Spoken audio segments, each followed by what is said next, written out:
예수님은 베드로가 부인할 것을 알고 있었습니다. 하지만 그럼에도 불구하고 예수님은 베드로의 부인을 막지 않았습니다.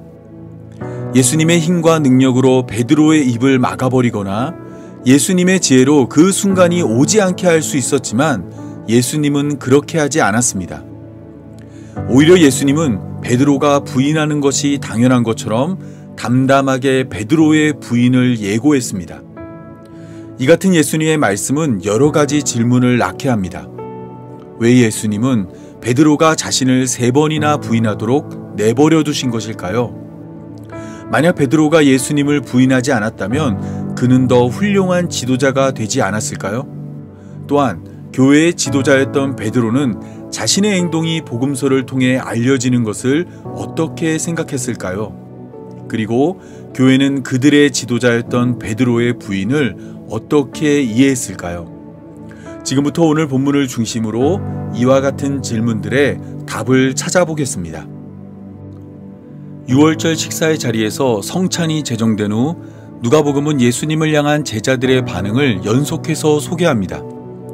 첫째는 가롯인 유다의 배신이고, 둘째는 누가 더 크냐를 놓고 다투는 제자들의 모습이며, 셋째는 베드로가 3번 예수님을 부인할 것이란 사실입니다.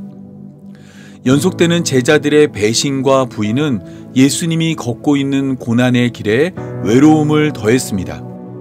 누구보다 더 예수님을 잘 이해하고 깨달아야 할 자들이 죽음을 앞둔 예수님을 옳게 깨닫지 못했습니다. 특히 닭이 울기 전 3번이나 예수님을 부인할 것이란 베드로의 이야기는 매우 충격적입니다. 누가복음 12장 8절에서 10절을 살펴보면 예수님은 누구든지 사람 앞에서 나를 시인하면 인자도 하나님의 사자들 앞에서 그를 시인할 것이요, 사람들 앞에서 나를 부인하는 자는 하나님의 사자들 앞에서 부인을 당하리라 말씀하신 후 누구든지 말로 인자를 거역하면 사하심을 받으려니와 성령을 모독하는 자는 사하심을 받지 못하리라 말씀하였습니다. 이 말씀을 따를 경우 닭이 울기 전 3번 예수님을 부인하게 될 베드로는 하나님의 사자들 앞에서 부인을 당하고 성령을 모독한 죄로 사함을 얻지 못합니다. 교회의 지도자는커녕 구원도 받지 못할 사람이 되는 것입니다. 하지만 베드로의 삶을 돌이켜보면 베드로는 예수님 당시에나 예수님이 승천하신 후에나 그가 죽은 후에도 큰 영향력을 발휘하는 사람이었습니다. 예수님이 살아계실 당시에 베드로는 12제자 중 가장 가까이에서 예수님을 섬겼습니다. 제자들의 명단을 소개할 때 요한복음을 제외한 마태복음, 마가복음, 누가복음, 사도행전에서 베드로의 이름은 언제나 가장 앞에 등장합니다. 예수님이 모세와 엘리야를 만났던 변화산에 오를 때 선택된 3명의 제자 중 1명도 베드로였습니다. 너희는 나를 누구로 생각하느냐 물을 때 제자들을 대표해 주는 그리스도시요 살아계신 하나님의 아들이라 고백한 자도 베드로입니다. 오늘 본문의 배경이 되는 6월절 식사의 자리도 예수님의 명령으로 베드로와 요한이 준비하였습니다. 누가 뭐라 해도 12제자 중 가장 두드러지는 제자는 베드로입니다. 이러한 사실은 예수님이 승천하신 후 더욱 확실해집니다. 오순절이 되어 성령을 받은 제자들은 예루살렘에 모인 사람들에게 복음을 증거했습니다. 이때 모든 제자들을 대표해 설교를 한 사람이 베드로입니다. 그리고 요한과 함께 성전 미문 앞 안진뱅이를 일으켜 더 많은 사람이 예수님을 믿게 한 일도 베드로가 하였습니다. 아나니와 삽비라가 헌금한 금액을 속였을 때 이를 알아낸 이도 베드로이고, 사마리아 사람들이 예수님을 믿게 되었다는 소식을 들었을 때 이를 확인하러 떠난 자도 베드로이며, 루다에서 애니아의 병을 고쳐 루다와 샤론의 많은 사람들이 예수님을 믿게 한 일도 베드로가 하였습니다. 요바에서 다비다야 일어나라는 말로 죽은 사람도 살렸습니다. 예수님을 믿는 많은 사람 중 교회의 중심에서 교회를 이끈 자가 베드로였습니다. 물론 사도행전을 읽다 보면 베드로의 비중이 바울의 등장과 함께 급속도로 줄어들지만 이는 사도행전의 저술 목적 때문입니다. 사도행전은 이 땅의 처음 교회가 어떠한 과정으로 성장했는가를 보여주기 위해 기록된 책으로 베드로를 중심으로 이 땅에 교회가 정착했고 바울을 통해 교회가 성장했음을 말하고 있습니다. 때문에 사도행전의 초반부는 베드로를 중심으로 전개되고 후반부는 바울을 중심으로 전개됩니다. 결코 시소처럼 한쪽이 기울면 다른 쪽이 올라가는 구조가 아닙니다. 베드로는 베드로대로 바울은 바울대로 각자의 역할을 통해 교회에 큰 영향력을 행사했습니다. 그래서 갈라디아서 2장 8절은 베드로는 할례자의 사도로 바울은 이방인의 사도로 소개합니다. 베드로는 유대인들을 중심으로 사역했고 바울은 이방인을 중심으로 사역했음을 말하고 있는 것입니다. 이때 이방인들로 이루어진 교회는 유대인들로 이루어진 교회를 존중했고 그들의 결정을 따랐습니다. 사도행전 15장을 보면 유대로부터 어떤 자들이 내려와 모세의 법대로 할례를 받지 아니하면 능히 구원을 받지 못한다 말하였습니다. 이에 대해 바울과 바나바는 그들과 적지 아니한 다툼을 하였고 이 문제를 해결하기 위해 예루살렘에 사람을 보냈습니다. 유대인을 중심으로 한 예루살렘 교회 역시 이 문제에 대해 찬반이 나뉘었습니다. 바리새파 중 믿음을 가지게 된 자들은 이방인들에게도 할례를 행하고 모세의 율법을 지키라 명하는 것이 마땅하다 말했습니다. 하지만 제자들을 대표해 일어선 베드로는 형제들아 너희도 알거니와 하나님이 이방인들로 내 입에서 복음의 말씀을 들어 믿게 하시려고 오래전부터 너희 가운데서 나를 택하시고 또 마음을 아시는 하나님이 우리에게와 같이 그들에게도 성령을 주어 증언하시고 믿음으로 그들의 마음을 깨끗이 하사 그들이나 우리나 차별하지 아니하셨느니라. 그런데 지금 너희가 어찌하여 하나님을 시험하여 우리 조상과 우리도 능히 매지 못하던 멍에를 제자들의 목에 두려느냐. 그러나 우리는 그들이 우리와 동일하게 주 예수의 은혜로 구원을 받은 줄을 믿노라 말하였습니다. 베드로의 말은 사람들의 마음을 움직였습니다. 그래서 예루살렘 교회는 바울과 바나바의 손을 들어주었습니다. 이방인 교회의 문제를 유대인 교회가 해결해 주었고 그 중심에 베드로가 있었습니다. 교회의 역사 역시 베드로의 영향력을 인정하고 있습니다. AD 313년 콘스탄티누스는 박해의 시대를 끝내는 밀라노 칙령을 통해 기독교를 공인하였습니다. 기독교가 공인되자 교회는 조직을 갖춰 체계적으로 교회를 관리했습니다. 몸집이 커진 교회는 국가에 기속되지 않고 독자적인 운영을 원했습니다. 그래서 교회는 교황을 추대하고 그 권위가 베드로에서 출발하였다 주장했습니다. 베드로를 일대 교황이라 말하며 마태복음 16장 18절에서 19절을 근거로 베드로에게 주어진 천국 열쇠가 그의 뒤를 이어 교황이 된 자들에게 전해졌다 말하였습니다. 교회의 역사도 예수님이 승천한 이후 교회의 실질적인 지도자를 베드로로 생각한 것입니다. 그런데 오늘 본문이 소개하는 베드로는 예수님을 부인한 큰 죄인입니다. 그는 많은 사람들 앞에서 예수님을 부인함으로 하나님의 사자 앞에서 부인을 당할 자였으며 성령을 모독함으로 사함을 받지 못할 자가 되었습니다. 하지만 그럼에도 불구하고 베드로는 탁월한 교회의 지도자가 되었고 교회는 이러한 베드로를 받아들였습니다. 누구도 베드로의 부인을 근거로 베드로의 권위를 부정하거나 베드로의 지도를 거부하지 않았습니다. 왜냐하면 교회는 베드로의 부인보다 예수님의 용서에 초점을 맞췄기 때문입니다. 오늘 본문 31절에서 32절을 보면 사단은 예수님에게 제자들을 밀가부르듯 하려고 요구하였으나 예수님이 베드로를 위해 믿음이 떨어지지 않기를 기도했다 말합니다. 여기서 밀가부르듯 하는 것은 베드로가 예수님을 부인하게 하는 것입니다. 사단은 베드로가 예수님을 3번이나 부인하도록 그를 시험하였습니다. 이때 예수님은 베드로가 자신을 부인하지 않게 해달라 기도하지 않았습니다. 베드로가 예수님을 부인하지 않았다면 그가 33절에서 말한 것처럼 주와 함께 오게도 죽는데도 가기를 각오한 것을 실천한 참된 제자가 되었을 텐데 예수님은 그것을 위해 기도하지 않았습니다. 대신 예수님은 베드로의 믿음이 떨어지지 않기를 기도했습니다. 베드로에게 필요한 것은 죄를 짓지 않는 행동이 아니라 예수님을 믿는 믿음이기 때문입니다. 예수님은 죄를 짓지 않는 제자를 원한 것이 아니라 예수님을 믿는 제자를 원했습니다.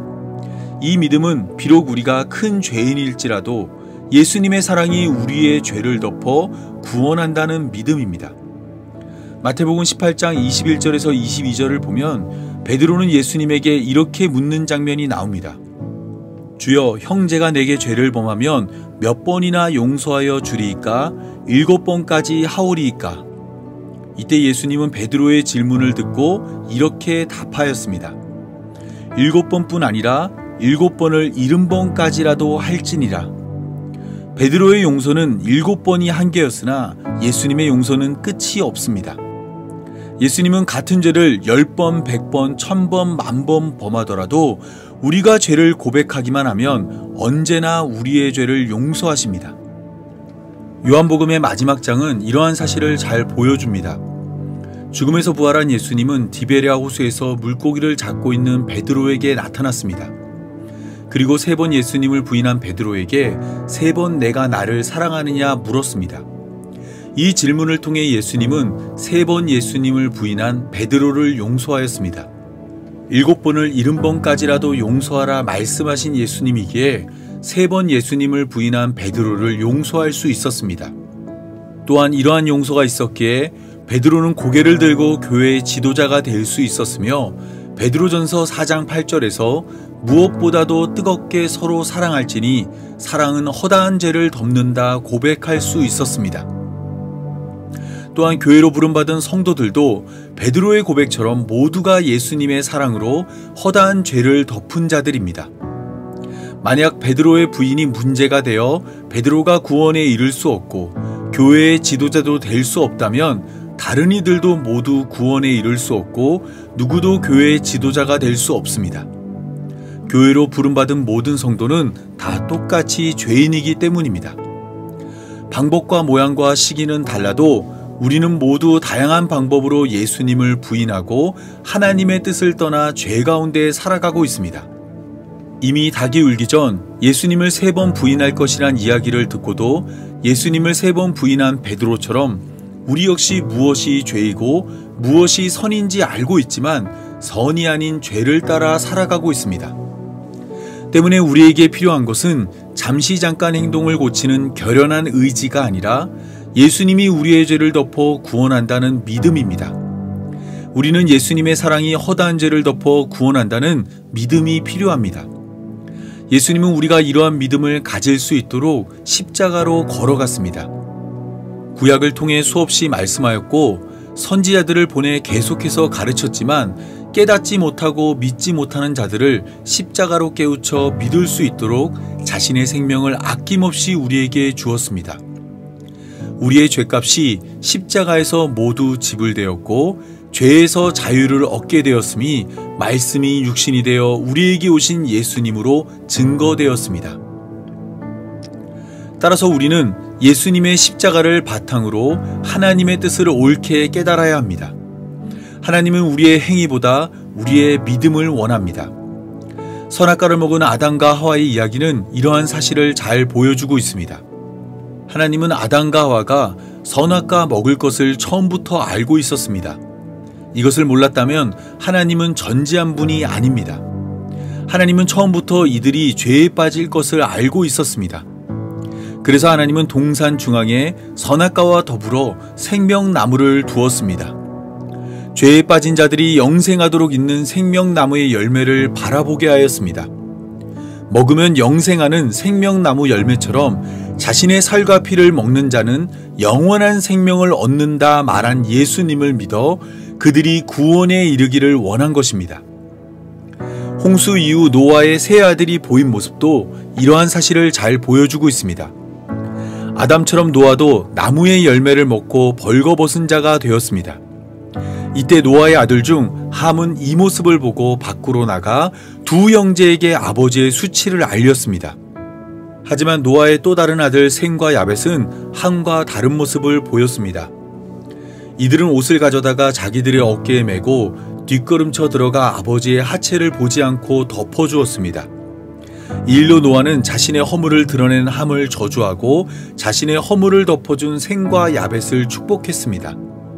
하나님의 뜻이 허물을 드러내고 고치는 것에 있지 않고 허물을 덮어 구원하는 데 있었기 때문입니다. 광야에서 받은 율법도 이러한 사실을 잘 보여주고 있습니다. 하나님은 이스라엘에게 율법을 허락하며 너희가 내 말을 잘 듣고 내 언약을 지키면 너희는 모든 민족 중에서 내 소유가 되고 너희가 내게 대하여 제사장 나라가 되며 거룩한 백성이 될 것이라 말씀하였습니다. 이스라엘 백성들이 율법을 준수하면 그들을 구원하여 하나님의 백성이 되게 할 것이라 약속해 주었습니다. 하지만 하나님은 처음부터 이스라엘 백성들이 율법을 준수하지 않을 것을 알고 있었습니다. 그래서 하나님은 율법과 더불어 제사를 허락하였습니다. 율법 앞에 죄인으로 드러난 자들이 다른 피조물의 죽음으로 자신의 죄를 덮는 제사를 드리게 하였습니다. 또한 이스라엘 가운데 부지 중 살인한 자가 나오면 그의 허물을 덮고 가려주는 도피성도 마련해 주었습니다. 율법이 주어지기 전부터 이스라엘이 범죄할 것을 알고 계셨던 하나님은 그들의 행위가 아닌 그들의 죄를 덮는 은혜로 그들을 구원하길 원했습니다. 예수님의 비유에 등장하는 둘째 아들의 비유 역시 같은 말을 하고 있습니다. 둘째 아들이 아버지의 재산 중 자신에게 돌아올 분깃을 요구하였을 때 아버지는 둘째 아들이 그 재산을 허랑방탕하게 사용할 것을 알고 있었습니다. 하지만 그럼에도 불구하고 아버지는 둘째 아들의 요구대로 자신의 재산을 둘째 아들에게 상속해 주었습니다. 아버지가 원한 것은 아들이 상속받은 돈을 잘 관리하는 것이 아닌 아버지의 사랑을 깨닫고 아버지와 함께하는 것이기 때문입니다. 그래서 아버지는 둘째 아들이 집을 떠난 뒤 항상 둘째 아들이 돌아오길 기다렸습니다. 모든 것을 다 잃고 빈털터리가 되었을지라도 돌아오기만 한다면 허다한 죄를 덮는 아버지의 사랑으로 둘째 아들을 품어주길 원한 것입니다. 이처럼 성경을 통해 드러나는 하나님의 뜻은 한결같습니다. 하나님은 우리의 행위를 기대하지 않습니다. 에스겔 20장 25절에서 26절을 보면 하나님은 이스라엘 백성에게 선하지 못한 율례와 지키지 못할 규례를 주었다 말합니다. 그 이유는 그들의 실패를 통해 하나님이 여호와란 것을 알리기 위함입니다. 로마서 3장 20절에서 바울도 같은 말을 하고 있습니다. 바울은 율법의 행위로 하나님 앞에 의롭다 하심을 얻을 육체가 없다 말하며 율법으로는 죄를 깨닫는 것이라 말하였습니다. 그리고 이어지는 말씀을 통해 이러한 죄인을 예수 그리스도를 통해 구원한다 말하였습니다. 율법의 행위가 아닌 예수 그리스도를 믿는 믿음만이 우리의 구원이라 말한 것입니다. 일본의 노벨문학상 후보였던 엔도 슈샤쿠의 침묵은 배교의 연장에서 예수님이 우리에게 무엇을 원하는지 잘 설명하고 있습니다. 박해가 한창이던 때에 일본에 도착한 로드리고 신부는 배교를 강요당했습니다. 배교의 방법은 예수님의 얼굴이 그려진 성화를 발로 밟고 가는 것입니다. 지금도 그렇지만 로마 카톨릭은 성화의 예수님을 실제 예수님과 동일시하기에 그가 예수님의 얼굴이 그려진 성화를 밟는 것은 곧 예수님을 밟는 것입니다. 이러한 행위는 배교 중의 배교로 결코 구원에 이룰 수 없는 행동입니다. 때문에 로드리고 신부는 배교를 강요하는 집요한 요구를 거절할 수밖에 없었습니다. 하지만 박해하던 자들도 호락호락하지 않았습니다. 그들은 로드리고 신부가 배교를 하지 않자 그를 따르던 가톨릭 신자들을 끔찍한 방법으로 고문하다 죽였습니다. 로드리고 신부가 배교를 해야만 그들을 살릴 수 있었습니다. 그래서 로드리고 신부는 예수님의 성화를 앞에 두고 고민할 수밖에 없었습니다. 자신의 구원을 생각하면 자신을 따르던 가톨릭 신자들이 고통받다 죽게 되고 자신의 구원을 포기해야만 가톨릭 신자들을 살릴 수 있었기 때문입니다. 이러한 고민이 깊어질 때 로드리고 신부는 바닥에 놓여진 예수님의 그림이 입을 열어 말하는 것을 들었습니다. 예수님의 말씀은 이와 같습니다. 밟아도 좋다. 내 발의 아픔을 내가 제일 잘 알고 있다. 밟아도 좋다. 나는 너희에게 밟히기 위해 이 세상에 태어났고 너희의 아픔을 나누기 위해 십자가를 짊어진 것이다. 긴 침묵을 깨고 로드리고 신부를 향해 입을 연 예수님의 말씀은 자신을 밟으라는 것입니다. 예수님은 밟히기 위해서 태어났고 우리의 아픔을 나누기 위해 십자가를 졌다 말했습니다. 이때까지 로드리고 신부는 예수님의 그림을 밟지 않는 것이 예수님의 뜻인 줄 알았으나 그림 속 예수님의 뜻은 로드리고 신부가 자신의 얼굴을 밟고 지나가는 것이었습니다. 예수님이 제자로 부름받은 자들에게 원한 것은 끝까지 포기하지 않는 의로운 행동이 아닌 우리의 죄를 은혜로 덮어 구원하는 믿음이기 때문입니다. 마태복음 16장 21절에서 24절을 보면 예수님은 자신이 고난을 받고 죽임을 당한 후 제3일에 살아나야 할 것을 제자들에게 알려주었습니다. 베드로는 예수님을 붙들고 항변하여 주여 그리 마옵소서, 이 일이 결코 주께 미치지 않을 것입니다 라고 말했습니다. 이때 예수님은 베드로를 향해 사탄아 내 뒤로 물러가라, 너는 나를 넘어지게 하는 자로다.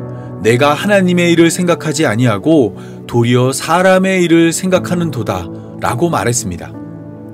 베드로는 예수님을 죽지 않게 하는 것이 의로운 행동이라 생각했지만 예수님은 도리어 그것이 사단의 행동이라 말씀하였습니다.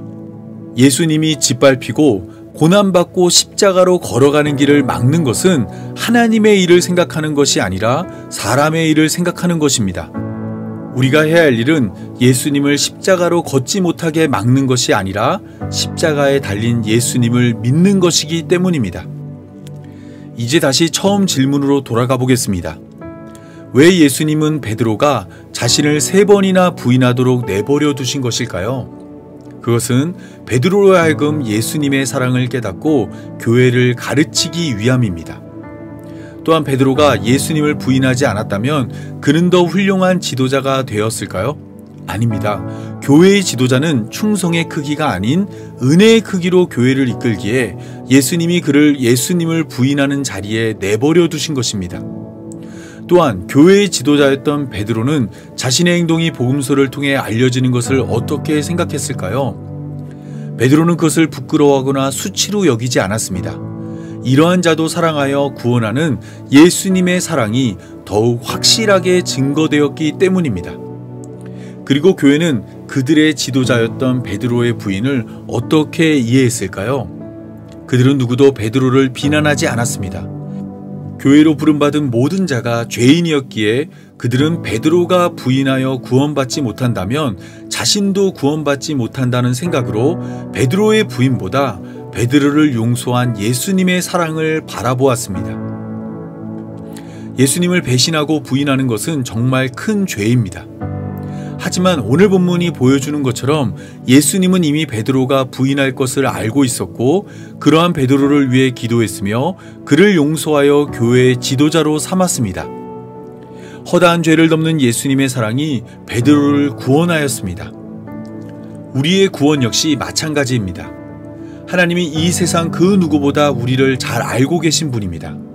우리가 어떠한 마음을 품고 어떤 행동을 하며 앞으로 어떤 결정을 할지 이미 다 알고 계십니다.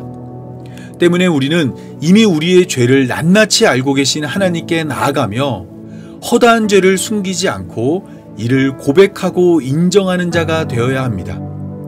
우리가 믿는 하나님은 예수 그리스도를 통해 우리의 죄값을 이미 지불하였습니다. 우리의 죄가 태산처럼 높고 같은 죄를 7번씩 70번을 범하더라도 예수님의 사랑은 넉넉하게 우리의 죄를 덮어 우리를 구원하십니다. 이 사실을 믿음으로 담대히 하나님을 향해 걸음을 옮기는 성도의 삶이 되기 바라며 오늘 말씀 맺겠습니다. 다 함께 기도하겠습니다. 우리를 누구보다 잘 알고 계신 하나님, 우리가 이기적이며 입술을 제어하지 못하고 육신의 정욕과 안목의 정욕과 이생의 자랑만 추구하며 살아가는 것을 다 알면서도 우리를 사랑하여 주신 감사합니다. 때로는 우리의 죄가 너무 많아 죄가 나인지 내가 죄인지 구분되지 않을 때도 있었고 이렇게 많은 죄를 하나님이 용서해 줄까 의심할 때도 있었습니다.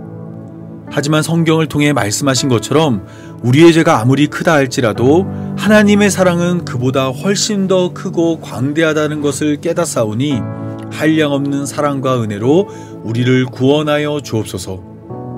부끄러운 삶이지만 괜찮다 말씀하시며 자신을 밟고 지나가게 하신 그리스도의 사랑을 의지하오니 우리를 주님 다시 배울 날까지 은혜만을 붙들고 용서받고 용서하며 살아가는 삶이 되게 하여 주옵소서. 이 모든 말씀 예수님의 이름으로 기도합니다.